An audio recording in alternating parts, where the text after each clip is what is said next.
Hi everyone, and welcome to another Cyber Lounge webinar. I see quite a few of you are already in, which is fantastic. So make sure you introduce yourselves in the comments and ask any questions you have for either of us throughout, and we'll of course get to them at the end. I see someone asking, will this be available as a recording? Of course, yeah, it'll be available as a recording later on today. So why don't you introduce yourself? Yes, so my name is Ayoub Fandi. I am currently a Risk and Security Compliance Analyst at Immersive Labs, which is a startup focused on cybersecurity training. And I've been working in cybersecurity field for about 3 years now. And the better part of those 3 years has been in security GRC, and it's a subset of security I really find fascinating. And yeah, lots of misconceptions and things about this this subset that I really want to talk about. And yeah, I really enjoy working in security GRC, so I kind of share my passion for it as well with all of you guys. Cool.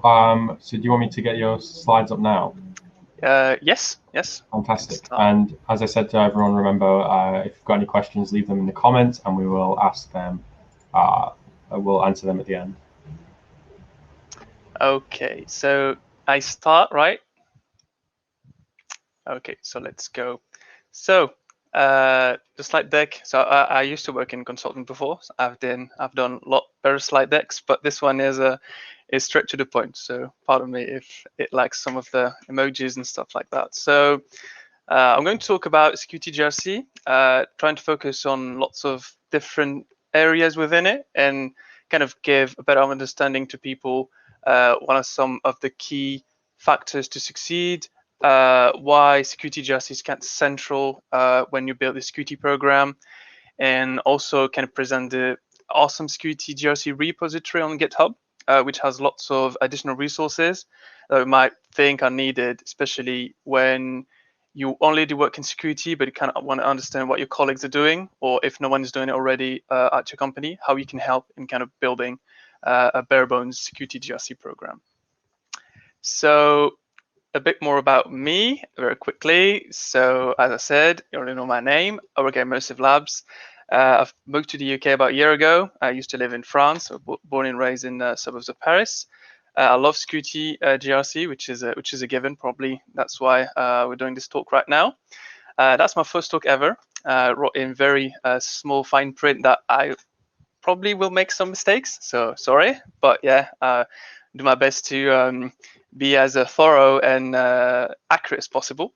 And this topic is very big. If the next slide, I'm going to explain kind of what security GRC is all about, and it's already an acronym, which means there's 3 subfields, which means, yeah, there's discussions for at least 10-hour webinar, but we only have an hour, so I get to the meat of it. So what is security GRC? Security GRC is made of 3 things if you look at the acronym. So there is governance, risk management, and compliance.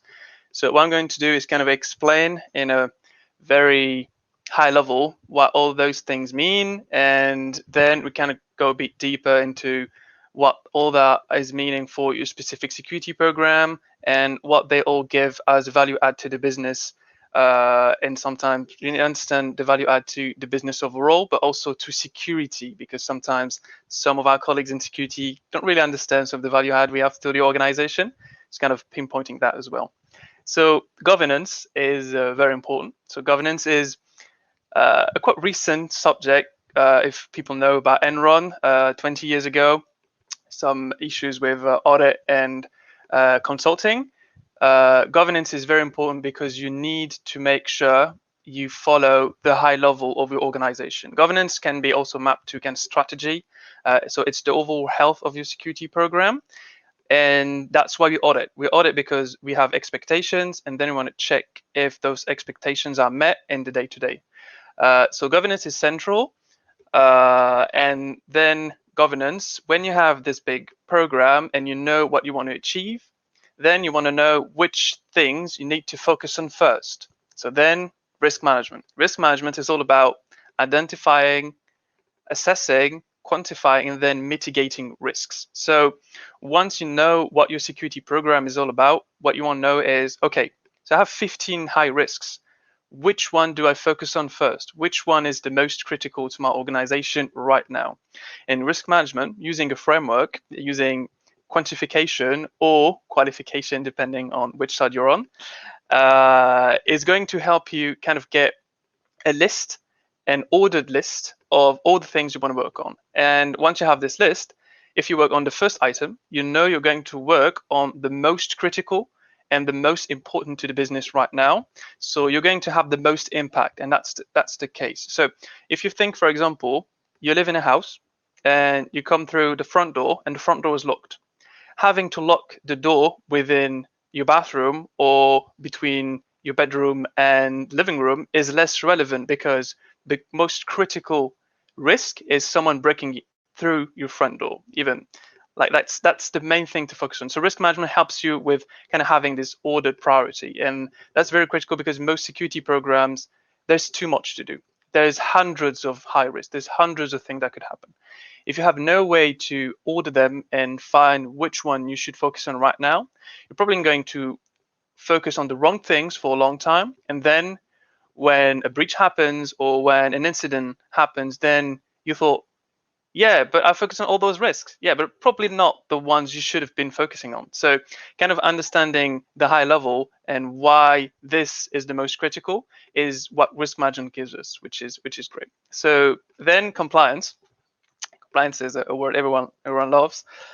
So compliance is of a different nature. So compliance, if you think about external compliance, like ISO, SOC 2, some NIST frameworks, etc., you think about compliance as a way for you to assess if a set of controls are met within the organization.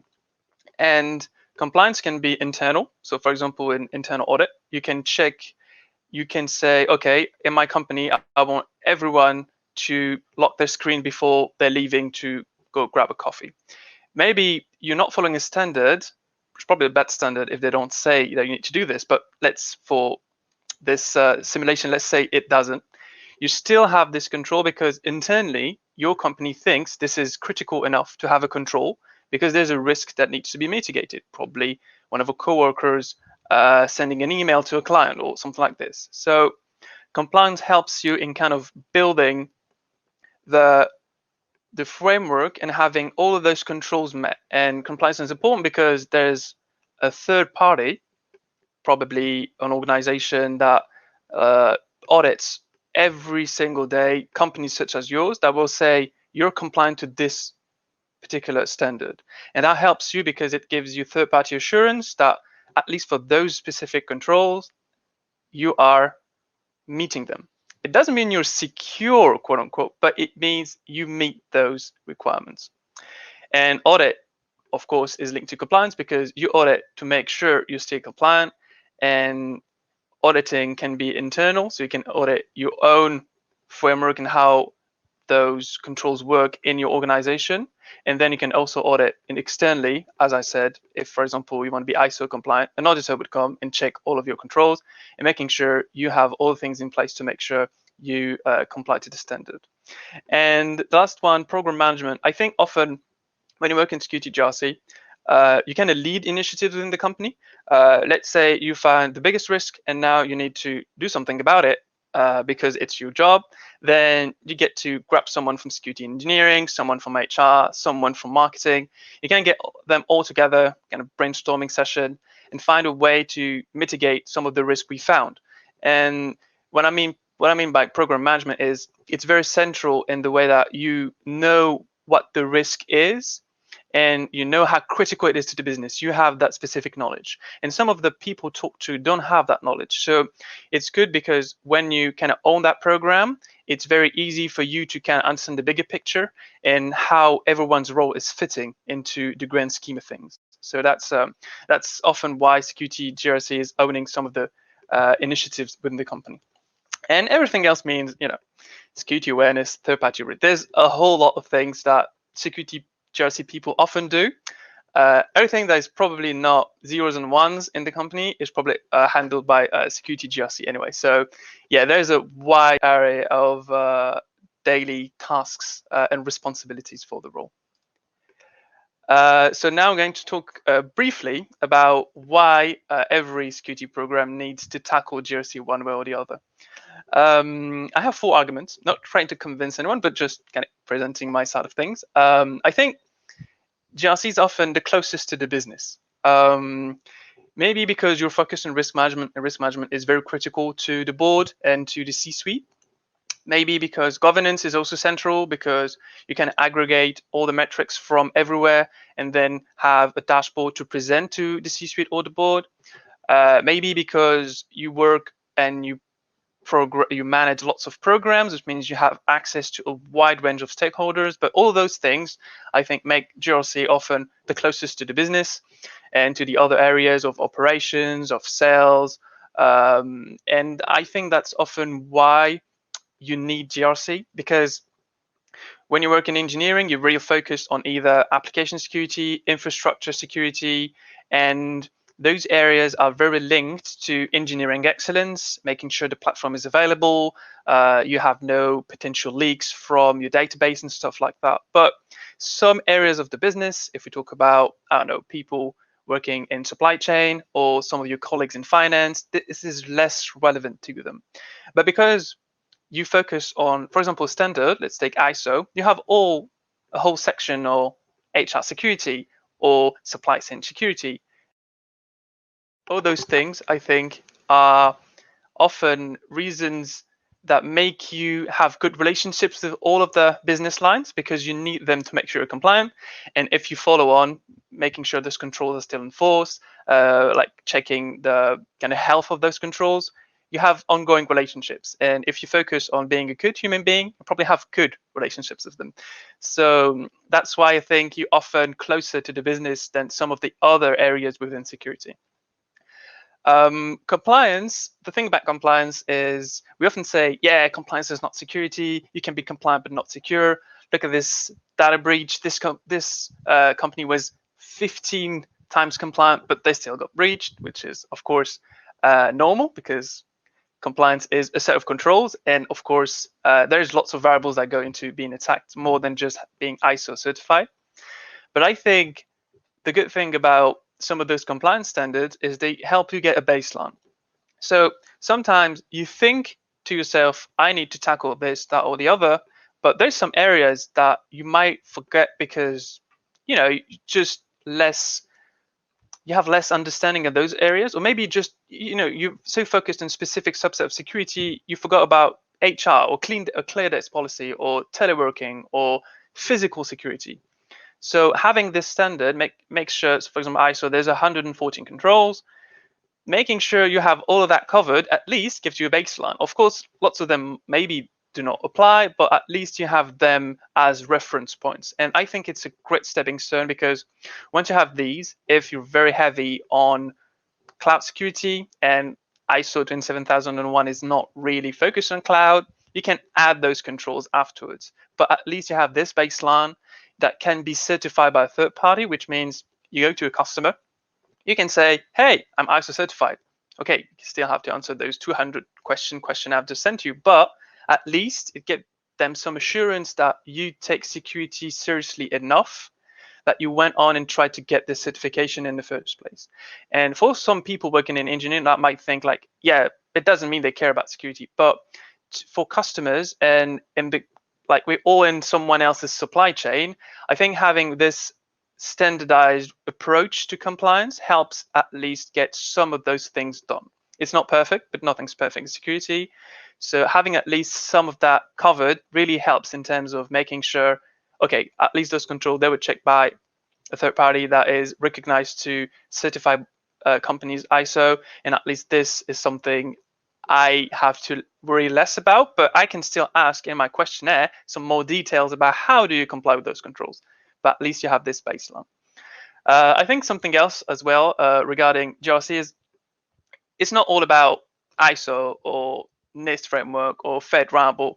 I think there's also internal compliance. So there's lots of security controls that you want to set for yourself, but you still want to check. So having GRC on board, if your security operations or application security, you have some controls you want to check for your side of the business, but sometimes you don't have the time to manage those controls, making sure they're still enforced and checking on the health of them. So having someone who can help in kind of standardizing this and making sure there's regular reviews is really helpful, because at the end, those controls, you chose them because you think they're going to improve the security of your organization.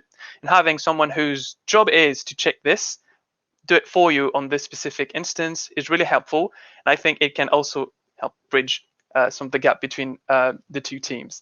And the last one regarding this is lots of companies are selling stuff. And if you work at a SaaS company, specifically, it's a sales-heavy organization. It's all about ARR. It's all about finding new customers. And in most instances, when the customer wants to know more about your security program, wants to jump on a call and discuss some things about how do you do vulnerability assessment and things like this, you're often the first point of contact, both for the customer and also for the sales team. So I think having a great relationship with them is critical. And I think GRC are the better positioned to have a great relationship, because you're going to be in discussions with them anyway. So you talk to them for awareness purposes, talk to them because of risk management in their specific areas, and you also talk to them because of some customer focused stuff. And that's great because it's the bottom line, it's revenue. So having a great relationship with them, maybe you think of yourself as security GRC, but they might think of yourself just security. So having a good view and saying, okay, security helped me with this. Security are very good when we need quick turnaround, on something for a customer.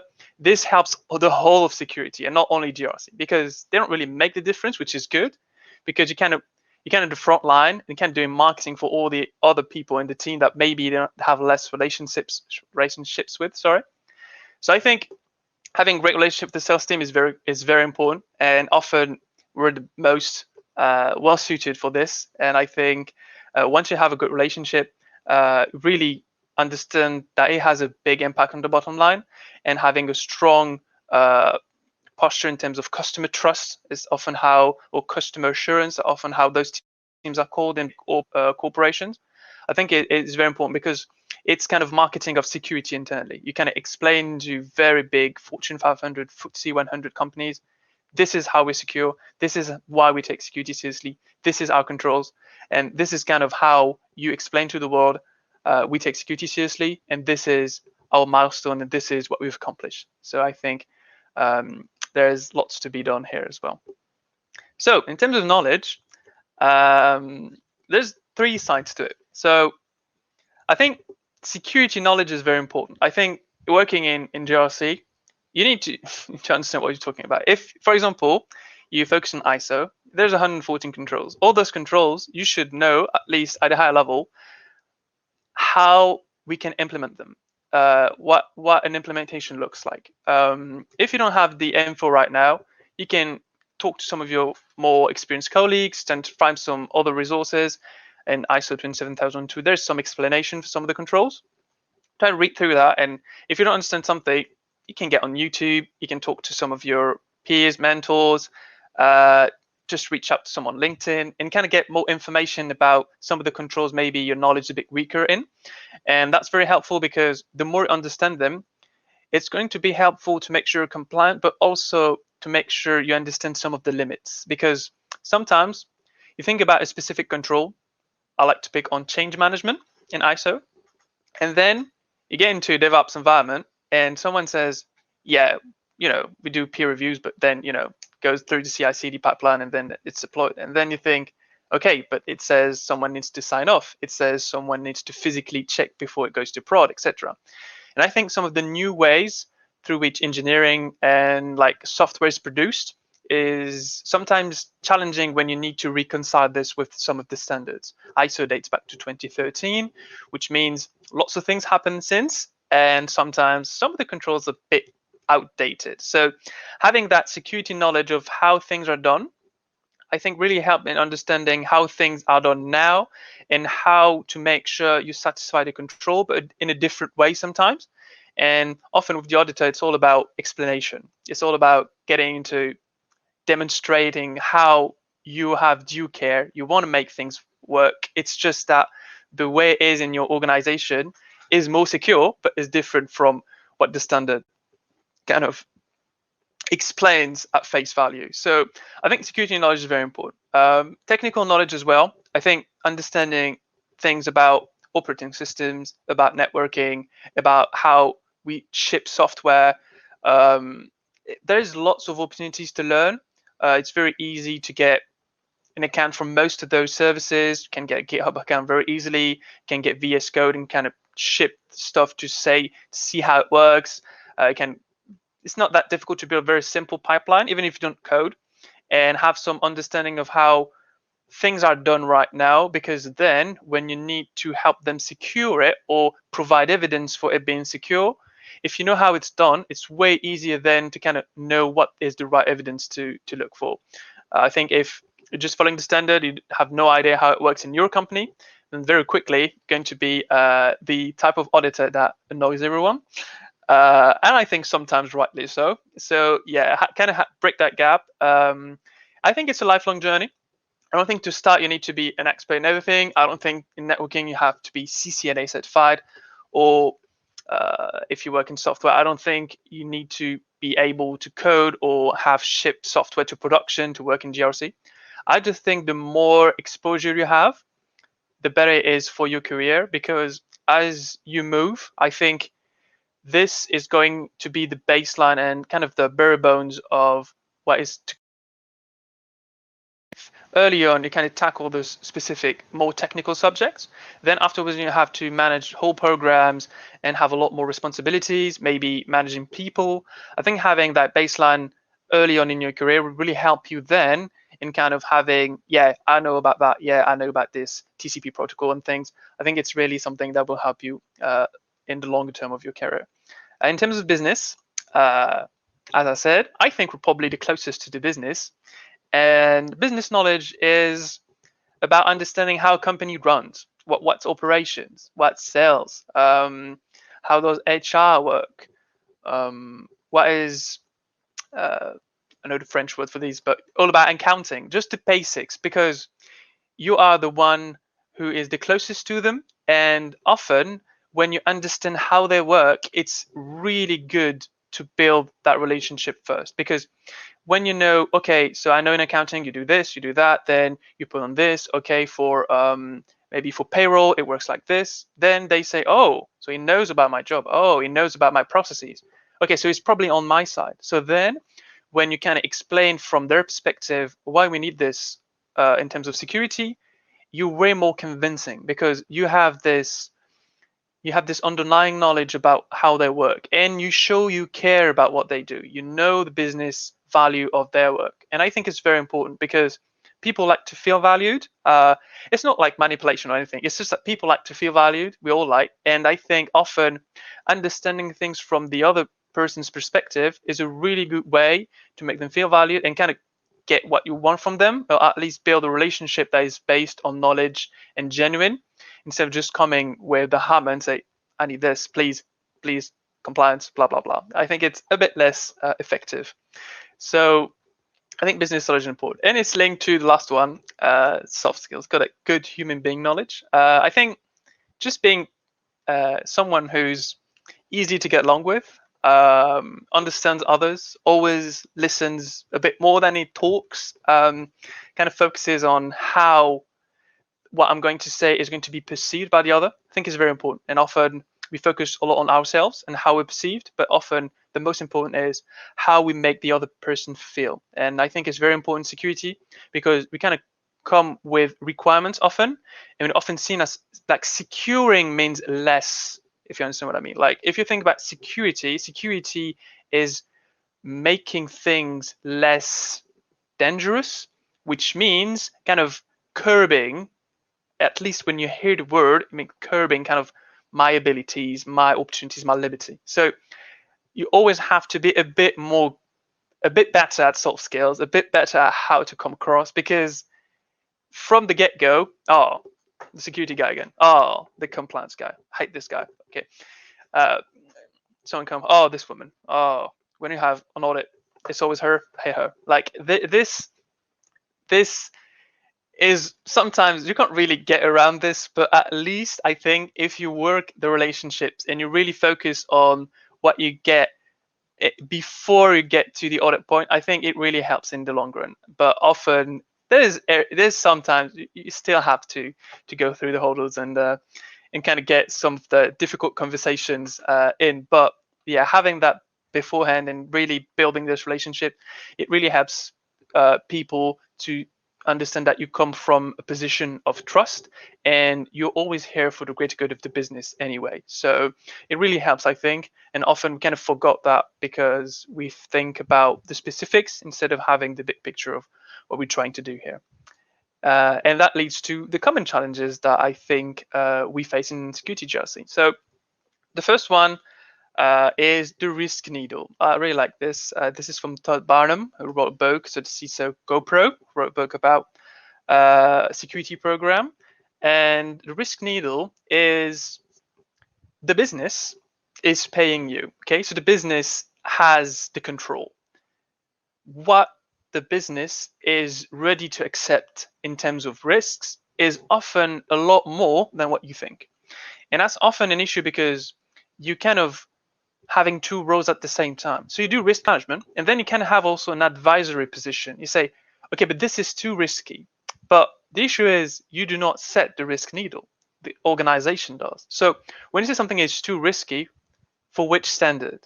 Like if the CEO says, I don't care, yeah, we need this, then you can still say it's too risky, but you're not the one owning the risk anyway. So having this position of sometimes doing things that you think are going to make us probably less secure, but it's for the greater good of the business, is very difficult. I think it's in security overall. I think we are in a maximalism area. I just made up that word. Maybe I know minimalism exists. Probably maximalism exists as well. I think we always think more security is better. Like it's so logical to have more security means being more secure, which means better. But if you think about it, the best things in life in too much quantities are bad. Like even water is probably the best thing we can eat or drink, is bad in abnormal quantities. So I think security up to a certain point is good, but which is good and which is bad is up to the business and not up to you. If you're a higher up position and you have the ability to kind of shift the risk needle, then it's something else. But often, I think we manage those risks, but we do not often set the risk needles. So it's very important that we know our place kind of and really understand that to make sure the risk needle shifts towards your direction, you need to make sure when the set level is X, you do the best to protect the organization at the set level instead of setting them up for failure and then saying, yeah, because we accepted those risks, you signed up those risks, you're to blame. You probably get fired if you do this, but yeah, try always to think about the perspectives of the people running the organization, people that bring the money in, quote unquote, like the checks, because often they have a vision. And if you understand that vision, probably will help you in kind of understanding why the risk needle is where it is. So I think it's very important. Second one, compliance versus security debates. I think it's if you check LinkedIn and you have most thought leaders on LinkedIn, you follow most of them, security versus compliance is an ongoing topic. I think it's not that relevant, to be honest, but I think it's a good topic just to stir up insane conversations, and everyone is just like, you have two major camps. I'm in neither, to be honest. I know it's an easy cop-out strategy, but I think if you come from engineering and you work with the security GRC team that was a bit, a bit too audity, I think you're just going to think about those people as, yeah, paper pushers, paper tigers. They don't care about any of this actual security for the organization. That's why I put like a random engineer coming to me. Who do you work again? What do you do? Oh, GRC. Yeah, of course. I love this. So I think often this bad publicity comes from having bad relationships, either with external auditors who were very like paper driven, quote unquote, or internally having a team that was not really willing to kind of listen to the argument and why we don't think this is actually making us secure, or why do we implement this control? We don't really care about any of this.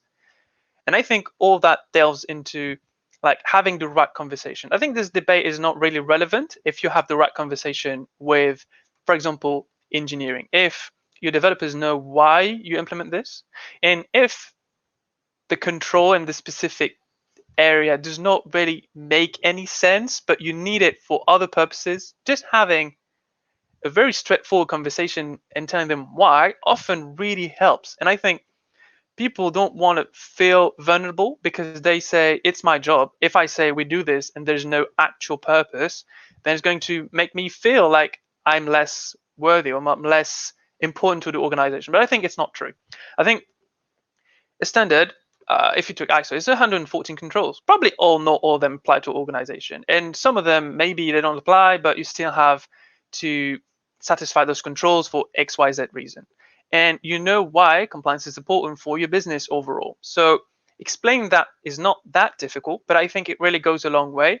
Instead of coming with the hammer and say, yeah, we need this, and this is important because of compliance. But compliance in of itself is not going to persuade engineers to help you. Think, explain them why we do this, what the compliance is all about. And even though you might think going to lose a lot of time doing this, I think those conversations only have to happen once or twice. And once they happened, I think very quickly, they're going to be on board for all of the other times you need to come to them for things that you need them to do or you need reporting on. I think having the right conversation at the start really helps you then build that kind of great relationship for the future and really have them coming handy and sometimes coming to you and say, hey, what about this? Hey, I've seen something about this. Because most developers, I think, are very curious. They want to know how things work. And sometimes they just listen to you and then they get really deep into something and then they come back, hey, how about this? And then you find out, oh, that's a very good point. Wow, I didn't think about this at all, to be honest. So I think having that relationship is key, and the relationship helps just mitigate this debate once and for all. The third point, keeping your knowledge sharp is very important. So some people working in GRC have been working in the field for 30 years, some others 20, 10, 15 years. And things have changed dramatically in terms of how we ship software, how an infrastructure is running. I think cloud is a big thing that really shook how we conduct business overall. Even just like overall business, I think has changed a lot because of cloud. And I think sometimes because the standard are always behind because you need to see things play out and then write like update or write the standard. Because if you write as it goes, if some of the trends do not last, then you have a standard that is even more outdated. So you need to wait. So cloud's been here for about a decade, really picked up for the last 5-6 years.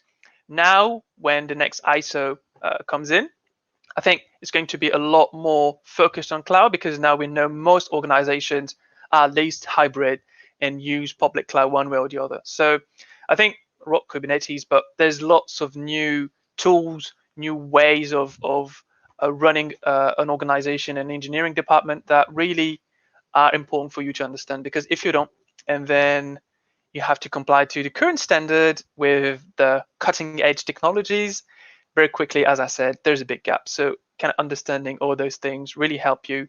And, as I said, you can build very easy pipeline.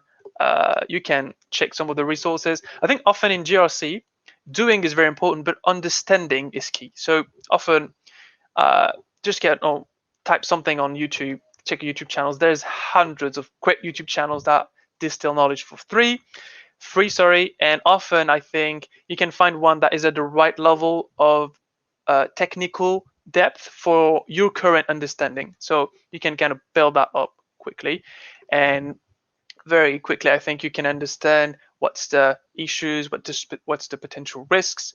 If you want to know more about the security around a specific thing, just type Kubernetes security or DevOps pipeline security, and you kind of have more insights into how this could go wrong. And then when you go back to the engineers or when you have to explain controls, then have a lot more depth into how you speak about a specific topic.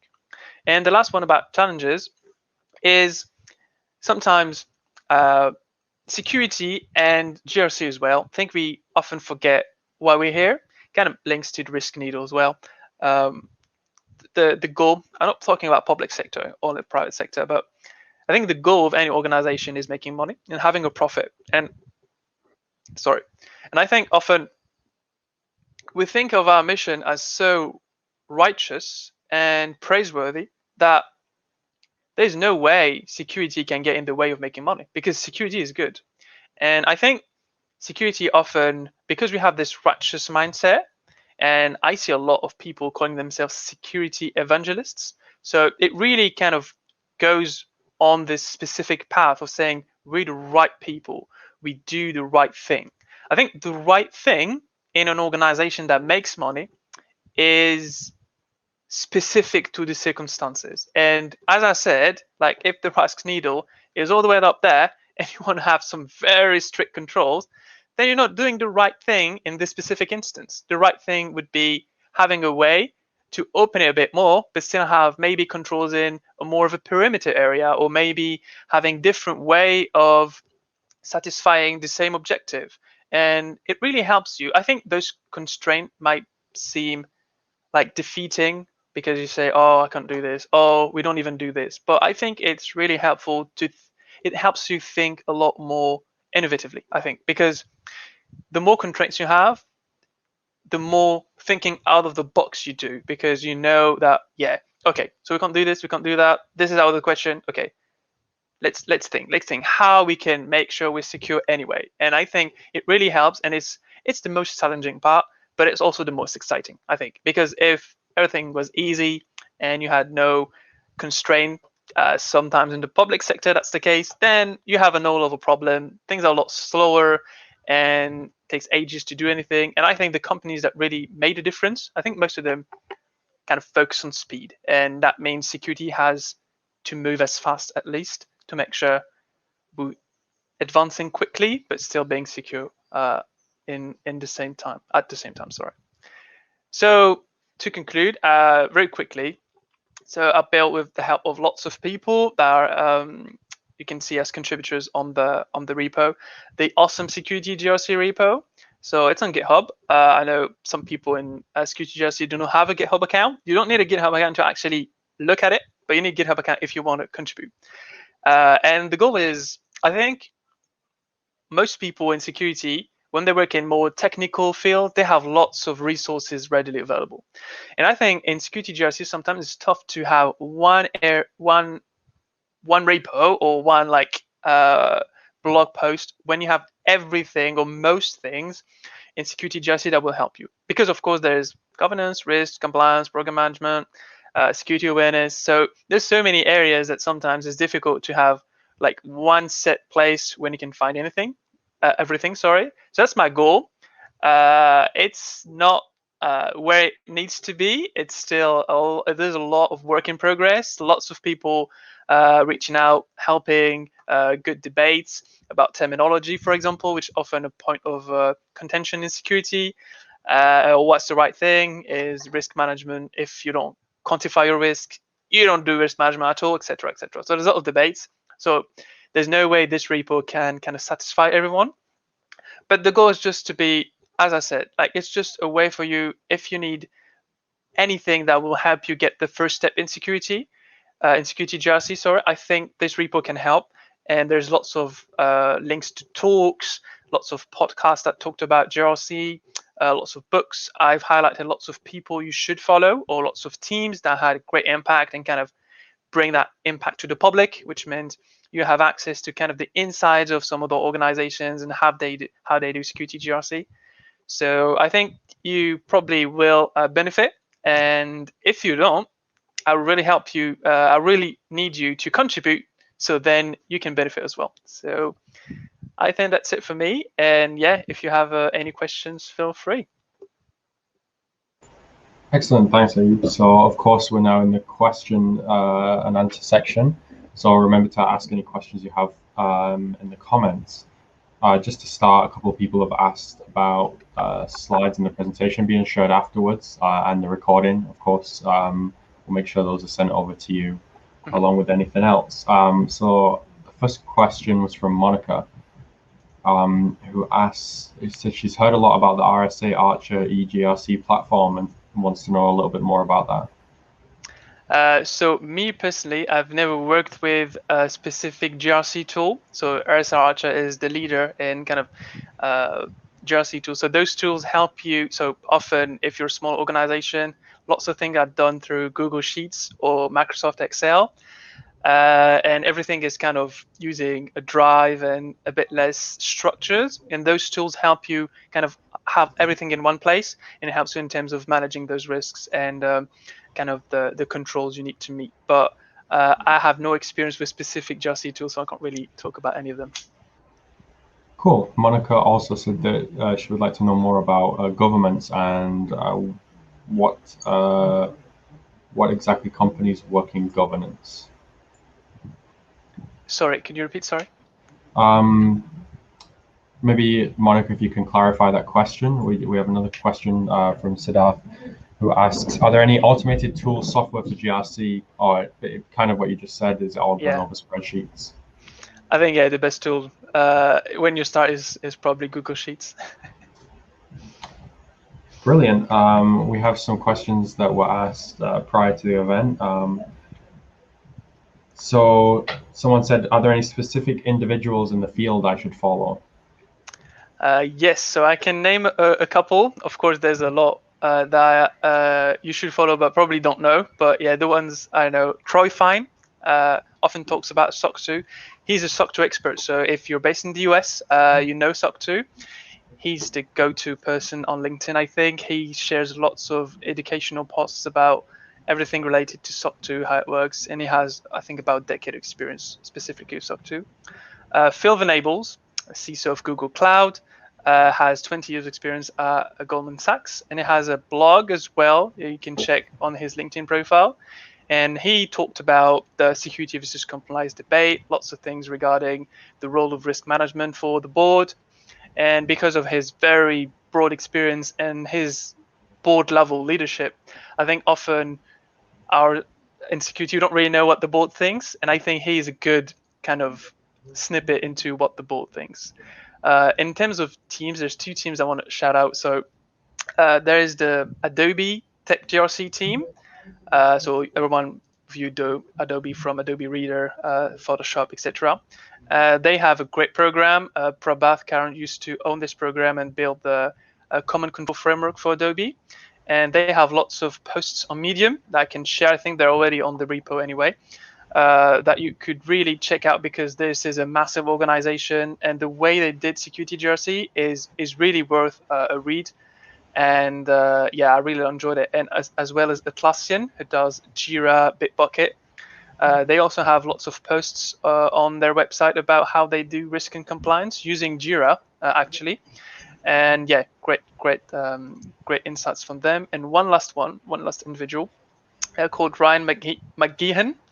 He's not on LinkedIn. He's, I think, on Twitter. He has a couple of blogs, and he used to be owning a big part of security at Facebook in the early days. And I really like him because he goes really deep into some of the risk management topics, really deep into security quantification and incident management. And he has a lot of experience with C-level executive, like very high and fast-growing startups. So sometimes a bit over my head, a bit too complicated, but I think everyone can really learn from him, especially if you work in a SaaS software space. Excellent. So Monica clarified, she was asking what sort of experience is needed in governance in GRC when you're going for interviews. I think you can come from lots of different areas. I think often people, they kind of downplay what they did before, kind of moving into security. I think there's no need to do that. I think often there's a lot of experience that is relatable. And I think if you worked, for example, in HR before, or in recruitment, or in finance, you kind of know those areas. And these are some areas on which you have to have lots of relationships with lots of different people in the business. So GRC is all about relationship building. And I think you just need to be very curious about security and understanding just the basics to get through the interview, and really be curious. I think when you do an interview, when you're curious and you love the field, it kind of shows anyway. And I think it's really important to be genuinely curious and really enjoy it. I think it's going to be very helpful. But often in governance, I think soft skills, the ability to learn quickly, and when you don't understand something, either talk to the right stakeholder and pick that up yourself. I think it's one of the main kind of traits we're looking for. Fantastic. Another question. What are some recent developments in the field that makes you excited for the future? Yeah, so there's two actually. So the first one is called compliance as code. I think as time goes by, software is going to kind of run the world. It's running it already, but like most corporations that maybe work in retail or fashion, they're going to be more and more software companies because they're going to understand that lots of their areas of expertise can really shine using kind of automation and software. And I think it's the same for compliance. I think compliance when most of things are in software, you have to move compliance as well in software. So kind of having those controls, the checks already embedded in the code, and have some tests run when you go through the pipeline, and compliance is tested as well before the code is kind of being shipped to production. I think it's something that is really interesting and still in kind of its infancy, but it's kind of growing every day. And the other thing is risk quantification, the FAIR methodology, very big topic on LinkedIn. Lots of memes and heated debates about red, amber, green, and risk management through high, medium, and lows. But yeah, it's something that is going to only grow. But still, I think some organizations, especially outside of financial services, is still kind of difficult because they're not used to this kind of risk management. But yeah, having kind of your impact quantified in dollars or pounds or euros is something that is going to be needed in the future. Excellent. And Julie asks, aside from ISO 27001 certification, can you recommend certifications that are useful for GRC? So when you mean certification, is certification for the individual, like me certifying myself, or? I believe so, yes. Okay. So yeah, being certified ISO is probably helpful if you work on ISO. I think certifications, everyone has his take on it. It's another heated debate. To be honest, if I talk about the certification that will help you the most in your career, like irrelevant of what you will learn from it, I think is CISSP, because CISSP is the ultimate certification for most organization. I think probably every job in security requires CISSP. In terms of specifics, there is specific certification from ISACA, there's CISA, there's CRISC. CRISC is about risk management, CISA is about auditing. And I think the more you understand about certifications such as CISSP, there's 8 different areas, and it kind of, you brush everything regarding security. So if you go through, even if you don't pass the cert, maybe you don't have 5 years of experience, I think the good thing about it is you kind of have a very good understanding of all of the different areas of security, which is going to be helpful anyway, even if you don't actually pass it. So yeah. And also, I think cloud certs are very important. I think the more you understand about cloud, AWS, Azure, I think is going to be very helpful. And some of the certifications, I really recommend Adrian Cantrell for AWS. I think they go through all of the basics of the infrastructure, so you can understand how software is shipped and how you run a website, but in the cloud. So I think it's really helpful and builds lots of the basics you need to succeed in the field. Wonderful. So I think we're about finished with the questions. There are a couple comments in there that people might want to follow up on later, such as, let's see, Monica asked for the full name of Ryan so that she can search for him. Yes. I don't know if I can type it. So it's Brian McGeehan. So McGeehan.